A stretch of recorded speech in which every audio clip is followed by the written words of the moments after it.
आप सभी को पता है कि एसएससी सीजीएल 2022 के लिए पैटर्न में ड्रास्टिक चेंजेस कर दिए गए हैं। लेकिन हम अपने काम की चीज़ें आपको शॉर्टकट में बताता हूं कि आपको क्या क्या चीज़ें जानना ज़रूरी है। बस चेंजेस बहुत सारे किए गए हैं जो हमारे काम के लिए है, वो मैं आपको फटाफट बता देता हूं। सबसे पहले अगर हम बात करें तो अगर वैकेंसीज़ की बात करें तो वैकेंसी एसएससी ने बता दिया कि अप्रॉक्स 20,000 वैकेंसी, लगभग 20,000 वैकेंसीज है। मतलब कि ये 20,000 वैकेंसीज से बढ़ेंगी, उससे ज़्यादा घटेंगी नहीं। इसके अलावा दूसरे पेज पर जाएं तो यहाँ पर कहा गया है, अगर हम स्कीम ऑफ एग्जामिनेशन में बात करें तो स्कीम ऑफ एग्जामिनेशन में टायर 1 और टायर 2 एग्जामिनेशन जो मैक्सिमम पोस्ट के लिए होती है, टायर 1 में वही बात की गई, टायर 1 हो या टायर 2 तो सिर्फ एक ही शिफ्ट में कंडक्ट कराया जाएगा। लेकिन टायर 1 में भी नॉर्मलाइजेशन रखा जाएगा अगर आपका मल्टीपल शिफ्ट में है, जैसा कि होना ही है। और 100 रुपया जो चार्ज होते हैं पर क्वेश्चन का, अगर क्वेश्चन गलत है तो वो लिया जाएगा। ठीक है, इसमें यही है। और टायर 1 एग्जामिनेशन की जो स्कीम है वो सेम रखी गई है कि टोटल 200 नंबर का पेपर होगा। 25-25 क्वेश्चन, 25 इंग्लिश के, 25 रीजनिंग जीएस और इंग्लिश, मतलब 25 मैथ्स के, 25 जीएस, 25 रीजनिंग और 25 इंग्लिश। एक क्वेश्चन 2 नंबर का, और जो नेगेटिव मार्किंग होगी 0.50 जो पहले से की जा रही है। मतलब टायर 1 में कोई भी बदलाव नहीं है। फ़र्क सिर्फ इतना है कि टायर 1 को क्वालिफाइंग कर दिया गया है। टायर 1 के मार्क्स इंक्लूड नहीं होंगे फाइनल मेरिट लिस्ट की प्रिपरेशन में। फाइनल मेरिट लिस्ट में मात्र और मात्र टायर 2 के मार्क्स ही इंक्लूड किए जाएंगे, जो कि बहुत ही अच्छी चीज़ है। अब आते हैं सबसे इम्पोर्टेंट टॉपिक पे, जहाँ पर किए गए हैं मेन बदलाव। मेन बदलाव में अभी तक क्या होता था कि टायर 2 एग्जामिनेशन में होती थी 200 नंबर की मैथ्स, 200 नंबर की इंग्लिश, और टायर 3 एग्जामिनेशन होती थी जहां पर आपको डिस्क्रिप्टिव रखना पड़ता था। तो इस बार क्या किया है, जो टायर 3 एग्जामिनेशन है उसको टोटल निकाल दिया, उसको ख़त्म कर दिया गया है। खाली टायर 2 एग्जामिनेशन रखी गई है। अब टायर 2 एग्जामिनेशन में क्या चेंज किए गए हैं? सबसे पहले पेपर 1 जो होगा, पेपर 1 में सेशन 1 होगा। सेशन 1 में सेक्शन 1, आप ये सब मत देखिए ज़्यादा, खाली मेन चीज़ें इसको समझिए, ज़्यादा कंफ्यूज नहीं तो आप कंफ्यूज हो जाएंगे। सबसे पहले मैथमेटिक्स, जो पहले 200 नंबर का आता था, 200 क्वेश्चन, वो आएंगे अब खाली नंबर ऑफ क्वेश्चन, मतलब मैथ्स के खाली 30 क्वेश्चन आएंगे मैथमेटिक्स में, और एक क्वेश्चन होगा 3 नंबर का। ठीक है, मैथ्स के 30 क्वेश्चन आएंगे, एक क्वेश्चन होगा 3 नंबर का। रीजनिंग के भी 30 क्वेश्चन आएंगे और एक क्वेश्चन होगा 3 नंबर का। मतलब मैथ्स के 30 क्वेश्चन, रीजनिंग के 30 क्वेश्चन, टोटल हो गए 60 क्वेश्चन। और 60 क्वेश्चन ये रहे, और प्रत्येक क्वेश्चन 3 नंबर का, मतलब हो गया ये 180 नंबर का पेपर हो गया मैथ्स और रीजनिंग का। ठीक है, और दूसरा क्या होगा, इसमें इंग्लिश आएगी। इंग्लिश में 45 नंबर क्वेश्चन होंगे, इंग्लिश के 45 क्वेश्चंस। और जनरल अवेयरनेस के, मतलब जीएस आएगी, जीएस के भी होंगे 25 क्वेश्चन। इंग्लिश के 45 क्वेश्चन, जीएस के 25 क्वेश्चन, मतलब टोटल 70 क्वेश्चन। और एक क्वेश्चन होगा 3 नंबर का, तो 70 into 3 is equal to 210 number का ये पेपर होगा इंग्लिश और जनरल अवेयरनेस का। ठीक है, सेक्शन 3 में कंप्यूटर नॉलेज भी पूछा जाएगा, कंप्यूटर मॉड्यूल पूछा जाएगा, जहाँ पर कंप्यूटर के 20 क्वेश्चन होंगे। एक क्वेश्चन 3 नंबर का होगा, मतलब टोटल 60 नंबर का ये पेपर होगा। और दूसरा एक और टेस्ट आपका लिया जाएगा, वो है डेटा एंट्री स्पीड टेस्ट। यहाँ पर शायद आपको 1 डेटा एंट्री टास्क, शायद यहाँ पर आपको टाइपिंग कराई जाएगी। टाइपिंग क्या प्रोसेस आगे दिए गए हैं, 2000 की डिप्रेशन है 15 मिनट में, तो काफ़ी ज़्यादा आसान है, इसमें आपको टेंशन लेने की ज़रूरत नहीं है। ये भी क्वालिफाइंग इन नेचर होगा, ये आपको 15 मिनट में करना होगा। कंप्यूटर का पेपर भी आपको 15 मिनट में करना होगा। ठीक है, और जो ये इंग्लिश, जो ये 60 क्वेश्चन आएंगे मैथमेटिक्स और रीजनिंग के, ये आपको 1 घंटे के अंदर ही करने होंगे, ये वाला सेशन भी। और जो इंग्लिश और जीएस है, ये भी आपको 1 घंटे में करना होगा। तो देखिए, इंग्लिश के 45 क्वेश्चन और जनरल अवेयरनेस के 25 क्वेश्चन, ये आपको 1 घंटे में करना है। 70 क्वेश्चन को 1 घंटे में करना है, ये आसान है करना आपके लिए, ये आपके लिए हो जाएगा। लेकिन जो 30 नंबर की मैथ्स है और 30 नंबर का रीजनिंग है, ये भी आपको 60 मिनट में 1 घंटे में करना होगा। ये काफ़ी ज़्यादा टफ हो जाएगा आप सभी के लिए। और यहाँ पर ये क्लेरिफाई नहीं किया गया है कि किस लेवल की रीजनिंग आएगी। मैथमेटिक्स का जो लेवल है एसएससी में वही बरकरार रहेगा। लेकिन अगर यहाँ पर इन्होंने बैंकिंग की रीजनिंग दे दी, तो आप समझ सकते हैं कि कंपटीशन और पेपर का टफनेस किस लेवल पर पहुँच जाएगा, आपको अंदाज़ा भी नहीं है। और इंग्लिश का जो सिलेबस दिया है उन्होंने, इंग्लिश के सिलेबस में एक बात कही है कि जो कॉम्प्रीहेंशन पूछा जाएगा, जो एडिटोरियल वो पूछा जाएगा कॉम्प्रीहेंशन, वो होगा एडिटोरियल और करंट न्यूज़ बेस्ड। जो न्यूज़पेपर में एडिटोरियल आते हैं, द हिंदू में जो कठिन कठिन वर्ड्स आते हैं, वो लेवल का एडिटोरियल पूछा जाएगा। अभी तक क्या होता था, जो आसान लेवल के एडिटोरियल पूछे जाते थे, ये सब चीज़ें नहीं आएंगी, अब टफ लेवल की चीज़ें आएंगी इंग्लिश में भी। नोटिफिकेशन में आगे लिखा है, मैं आपको वो बताऊँगा। ठीक है, ये चीज़ें आपको इतनी समझ में आ गई। अब बैठते आगे, और यहाँ पर लिखा कि it will be mandatory for the candidate to qualify all sections of the paper one. Paper one के सारे सेक्शंस को क्वालिफाई करना होगा। मतलब कि यहाँ पर एसएससी बैंकिंग वाला पैटर्न ला रहा है कि सेक्शनल कट ऑफ, यहाँ पर सेक्शनल कट ऑफ लागू की जा रही है एसएससी के द्वारा। ये बहुत ही ज़्यादा टफ हो जाएगा। पेपर वन के जितने भी मॉड्यूल हैं, यहाँ पर भी सेक्शनल कट ऑफ यहाँ पर लागी जाएगी। सेक्शन वन है जो मैथ्स और रीजनिंग का है, इसमें आपके जो 60 क्वेश्चन करते हैं, 180 नंबर का पेपर है, इसमें भी सेक्शनल कट ऑफ रखी जाएगी। मतलब मान लीजिए कि 180 नंबर में से आपके 120 नंबर सेक्शनल कट ऑफ रखा है और आपके 119 नंबर हैं, तो आप क्वालिफाइंग नहीं कर पाएंगे। समझ रहे हैं, आप टायर 2 से बाहर ही हो जाएंगे, एग्जामिनेशन प्रोसेस से बाहर हो जाएंगे। सेक्शन 2 है जिसमें इंग्लिश और जीएस, इसका भी सेक्शनल कट ऑफ रखा जाएगा। जो 70 क्वेश्चन होंगे, 210 नंबर का पेपर, इसका भी सेक्शनल कट ऑफ रखा जाएगा। मान लीजिए कि सेक्शनल कट ऑफ 150 नंबर रख दिया और आपके 179 हैं, तो आप आउट हो जाएंगे। भले आपके मान लीजिए कि यहाँ पर 180 में से आप 170 स्कोर करते हैं, ठीक है, अगर और इसका सेक्शनल कट ऑफ 150 रखा गया है, तो आपने सेक्शनल कट ऑफ को क्रॉस कर दिया, आप क्वालिफाई हो गए। और मान लीजिए कि यहाँ पर जो 210 नंबर का पेपर है, इसका जो सेक्शनल कट ऑफ रखा गया है 150 रखा गया है, और आप 140 लाते हैं, तो भले आपके यहाँ पर ज़्यादा नंबर है, यहाँ पर कम नंबर, फिर भी अगर आप पर सेक्शन के सेक्शनल कट ऑफ को क्रॉस नहीं करते हैं, तो आप प्रोसेस से बाहर हो जाएंगे। उम्मीद है ये चीज़ आपको समझ में आई होंगी। और आगे इसमें कहा कि नेगेटिव मार्किंग 1 नंबर की रह गई है। मतलब हर क्वेश्चन 3 नंबर का, अगर आप कोई भी एक गलत करते हैं तो आपका 1 नंबर सीधा उड़ जाएगा। आगे कहा कि module 2 of section 3 of paper 1 of data entry test, ये डेटा एंट्री टेस्ट रखा जाएगा। यहाँ पर आपको 15 मिनट का data entry test same day ही उसी समय आपको दिया जाएगा, जहाँ पर आपको 2000 की डिप्रेशन 15 मिनट में करने होंगे, जो कि काफ़ी ज़्यादा आसान है। इसमें ज़्यादा प्रॉब्लम आपको नहीं होगी अगर आप प्रैक्टिस करने लगते हैं तो। अभी 3 महीने का टाइम है, 3 महीने की में आपकी टाइपिंग स्पीड बहुत ही अच्छी हो जाएगी। Desk is mandatory for all the post, however it is qualifying in nature. ये तो पहले से याद चला आ रहा है कि ये क्वालिफाइंग इन नेचर रहेगा। अब जनरल अवेयरनेस में करंट इवेंट पे भी, मतलब करंट इवेंट्स पे भी ध्यान दिया जा रहा है। इसके अलावा जनरल अवेयरनेस में सब कुछ पूछा जा रहा है। यहाँ पर सब कुछ इन्होंने हिस्ट्री पूछेंगे, कल्चर, जियोग्राफी, इकोनॉमिक पूछेंगे, जनरल पॉलिटी पूछेंगे, साइंटिफिक रिसर्च के बारे में पूछेंगे। मतलब ये लोग हर एक चीज़ के बारे में पूछेंगे, ये इन्होंने कह दिया है। क्वांटिटेटिव एप्टीट्यूड में जो बात की जा रही है, कुछ लोग बोल रहे हैं कि वो एडवांस मैथ्स नहीं आएगी, क्योंकि यहाँ पर जो एग्जामिनेशन प्रोसेस है वो बैंकिंग लेवल का कर रहे हैं, तो हो सकता है सिर्फ अरिथमेटिक आएगी। लेकिन ऐसा नहीं है, यहाँ पे सिलेबस में इन्होंने सब कुछ इंक्लूड कर दिया गया है। सर्कल, पॉलीगॉन, ये मतलब हर एक चीज़, एडवांस मैथ्स के सारे टॉपिक यहाँ पर इन्होंने इंक्लूड कर दिए गए हैं इनके द्वारा।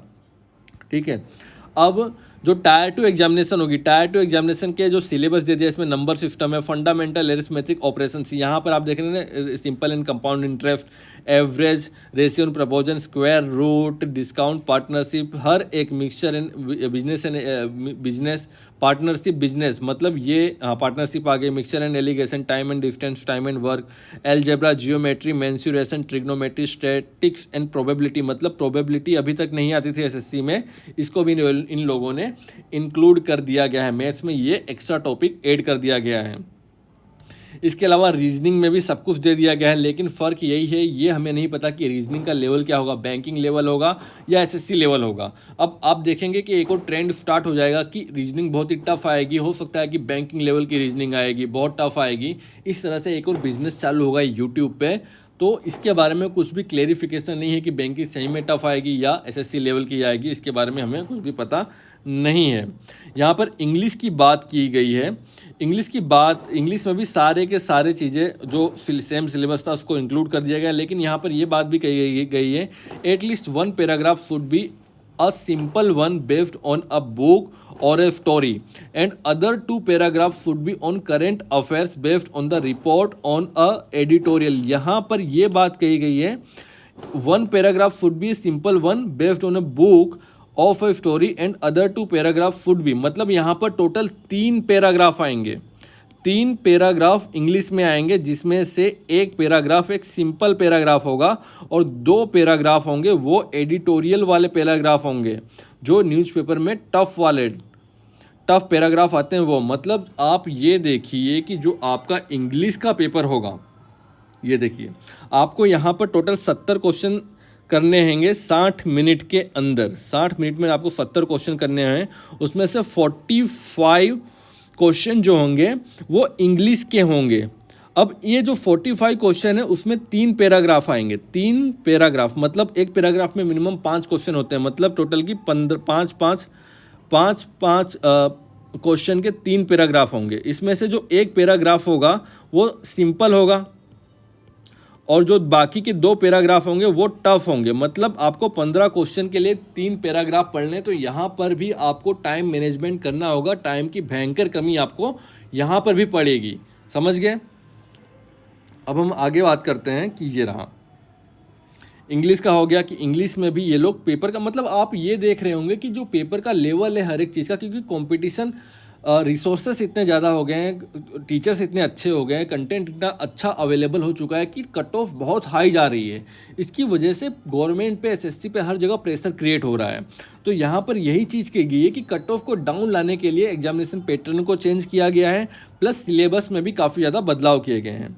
अब कंप्यूटर में आप ये देख सकते हैं कि कंप्यूटर में जो पूछा गया हर एक चीज़ पूछ ली गई। Computer basics, software, working and internet of emails, basic of networking and cyber security, मतलब हर एक पूरा का पूरा कंप्यूटर हर एक चीज़ इंक्लूड कर दिया गया है। और कंप्यूटर के बारे में एक चीज़ यहाँ बदलाव किया गया है कि यहाँ पर बहुत ही हाई लेवल के टफ क्वेश्चन पूछे जाएंगे। ये मैं क्यों बोल रहा हूँ, ये आगे नोटिफिकेशन में लिखा गया है। ये हाई लेवल के टफ क्वेश्चन और हाई लेवल की कट ऑफ रखी जाएगी, ऐसा यहाँ पर कह दिया गया है। आप देखेंगे कि कंप्यूटर में कितने क्वेश्चन पूछे गए हैं। कंप्यूटर में टोटल आपके 20 क्वेश्चन पूछे जाएंगे। अब 20 क्वेश्चन में एसएससी ने ये कह दिया है कि हम हाई लेवल की कट ऑफ रखेंगे, तो आप समझ सकते हैं कि, और ये भी आपको क्वालिफाई करना होगा, आप समझ सकते हैं कि क्या लेवल हो जाएगा पेपर का। मैं आपको आगे दिखाता हूँ। यहाँ तक हो गया कंप्यूटर का सिलेबस, ये रहा, ठीक है। और अब ये रहा, यहाँ पर मेन चीज़ लिखी गई है, ये रहा। Separate cut off will be fixed for paper 2 of tier 2, मतलब हर एक पेपर सेपरेट कट ऑफ रखी जाएगी हर एक सेक्शन के लिए। मैथ्स के लिए, रीजनिंग के लिए एक सेक्शनल कट ऑफ, इंग्लिश के लिए, जीएस के लिए एक सेक्शनल कट ऑफ, कंप्यूटर के लिए एक सेक्शनल कट ऑफ रखी जाएगी। यहाँ पर ये इस पॉइंट को बहुत ही अच्छे से समझना है आपको। Based on the aggregate performance in section 1 and section 2 of tier 1 of paper 1 of tier 2 examination, paper 1 of tier 2 examination में मैं आपको बताता हूँ आगे, पहले पढ़ लीजिए। Candidate will be shortlisted for evaluation of section 3 of paper 1 and paper 2 examination. The candidate who are not qualified in section 1 and section 2 will not be eligible for evaluation of section 3 and they will be considered for further selection process. यहाँ पर ये बात की गई है, देखिए ये रहा सेक्शन 3, पेपर 1 का सेक्शन 3 ये रहा, मतलब डेटा एंट्री ऑपरेटर और ये कंप्यूटर वाला। यहाँ पर ये बात की गई है कि जो कैंडिडेट, आपको पेपर तो सारे देने हैं, पेपर 1 देना, अगर आप टायर 2 में अपीयर हो रहे हैं जनरल पोस्ट के लिए तो पेपर 1 पूरा देना होगा। पेपर 1 पूरा इतना है। अब इतने में सेक्शन 1 देना है, सेक्शन 2 देना और सेक्शन 3 देना है। सेक्शन 1 पे आप मैथ्स और रीजनिंग का पेपर देंगे पहले, उसके बाद सेक्शन 2 में इंग्लिश और जीएस का पेपर देंगे, फिर सेक्शन 3 में आपके 2 पेपर हैं। सेक्शन 3 में कंप्यूटर नॉलेज है और एक डेटा एंट्री स्पीड टेस्ट है। इसमें यह कहा गया है कि अगर आप सेक्शन 1 और सेक्शन 2 की कट ऑफ को क्रैक करेंगे, क्वालिफाई होंगे, तभी आपका सेक्शन 3 का पेपर चेक होगा, वरना आपका पेपर ही नहीं चेक होगा। समझ रहे हैं? यहाँ पर सेक्शन 3 का पेपर ही आपका तब चेक होगा जब आप पेपर 1 और सेक्शन 1 और सेक्शन 2 में क्वालिफाई होंगे। मतलब यहाँ पर आपको ज़्यादा स्कोर करना है सेक्शन 1 और सेक्शन 2 में। अब आगे देखिए, आगे क्या लिखा है। Section 3 of paper 1 of tier 2 is qualifying in nature, मतलब यहाँ पर जो सेक्शन 3 है कंप्यूटर का पेपर, जो ये कंप्यूटर का पेपर यहाँ पर रखा गया है और ये डेटा एंट्री का, ये तो क्वालिफाइंग है टाइपिंग टेस्ट, लेकिन जो कंप्यूटर नॉलेज का पेपर है ये भी क्वालिफाइंग इन नेचर है। मतलब कि आपके फाइनल मेरिट लिस्ट में कंप्यूटर के मार्क्स नहीं जुड़ेंगे। आपके फाइनल मेरिट लिस्ट में सेक्शन 1 और सेक्शन 2 के आधार पर ही आपकी फाइनल मेरिट लिस्ट बनेगी, जिसमें मैथ्स, रीजनिंग, इंग्लिश और जीएस ये 4 सब्जेक्ट रहेंगे। कंप्यूटर के मार्क्स आपके फाइनल मेरिट लिस्ट में नहीं जुड़ेंगे। ठीक है, अब आगे देखिए।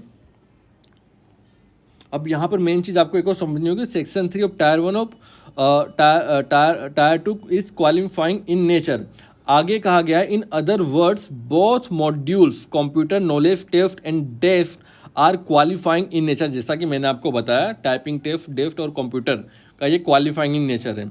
हाउएवर, हालांकि ये बहुत ही इंपॉर्टेंट बात की गई है, in module 1 a separate higher cutoff is decided by the commission will be fixed for the post where computer proficiency is prescribed in comparison to other posts. Similarly, in module 2 desk a separate higher standard cutoff is decided by the commission will be fixed for the post where either computer proficiency test is described ये तो यहाँ पर ये देखिए, यहाँ पर एक higher sectional cut off रखा जाएगा, हायर सेक्शनल कट ऑफ रखा जाएगा कंप्यूटर नॉलेज टेस्ट के लिए और डेस्क के लिए। मतलब अगर आपको ये देखिए, यहाँ पर अगर आप मान लीजिए कि आपने सेक्शन 1 और सेक्शन 2 क्वालिफाई कर लिया, तो आपका सेक्शन 3 जो कंप्यूटर नॉलेज टेस्ट है ये तो आपका चेक होगा ही, लेकिन यहाँ पर भी आपका हायर कट ऑफ रेट रखा जाएगा। जो 20 क्वेश्चंस हैं और एक क्वेश्चन 3 नंबर का, 60 नंबर का जो क्वेश्चन होगा कंप्यूटर का, यहाँ पर हायर कट ऑफ रखा जाएगा। ये एसएससी ने साफ कह दिया है। मतलब कंप्यूटर पे बहुत ज़्यादा जोर है एसएससी का। आप सभी को पता है कि आने वाले समय में हर एक चीज़ डिजिटल होने जा रही है। अभी हाल गवर्नमेंट ने एक अनाउंस किया था कि जितने भी पेपर वर्क है उनको डिजिटली कन्वर्ट किया जाएगा, और जितने भी पुराने एम्प्लॉयज़ है गवर्नमेंट डिपार्टमेंट में, उन सभी में से किसी को भी नहीं आता है कि इस तरह से कंप्यूटर पे काम किया जाए। नए नए लड़के जो भी जा रहे हैं उनको भी कंप्यूटर पे अच्छे से काम करने नहीं आ रहा है। तो इन सभी चीज़ों को चेंज कर दिया गया है। कंप्यूटर पे बहुत ज़्यादा जोर है। मतलब कंप्यूटर का पेपर भी काफ़ी ज़्यादा टफ आने वाला है। अभी डिपेंड करता है बीटेक लेवल का आएगा कि किस लेवल का आएगा, वो एसएससी ही जाने। Merit list will be prepared on the basis of overall performance of the candidate in tyre 2 examination only. सिर्फ और सिर्फ टायर 2, मतलब मैथ्स, रीजनिंग, इंग्लिश और जीएस, इसके आधार पर ही मेरिट लिस्ट कंडक्ट की जाएगी। कंप्यूटर के मार्क्स इसमें नहीं जुड़ेंगे। ये चीज़ हो गई ओवरऑल चीज़। इसके अलावा आपको कुछ भी जानने की ज़रूरत नहीं है। इस नोटिफिकेशन में कुछ भी एक्स्ट्रा नहीं है। प्लीज़ वीडियो को लाइक कीजिए। वोकेबुलरी स्पेशल ई बुक की लिंक मैंने नीचे डिस्क्रिप्शन में दी हुई, उसको भी आप डाउनलोड करना चाहें कर सकते हैं। बहुत ही अच्छे लेवल से तैयार की गई है, जहाँ पर हर एक वोकेबुलरी को हिंदी इंग्लिश मीनिंग के साथ, एग्जाम्पल के साथ, इमेज के साथ बहुत ही अच्छे तरीके से समझाया गया है, जिसमें आपको रटने की ज़रूरत नहीं पड़ेगी। जय हिंद।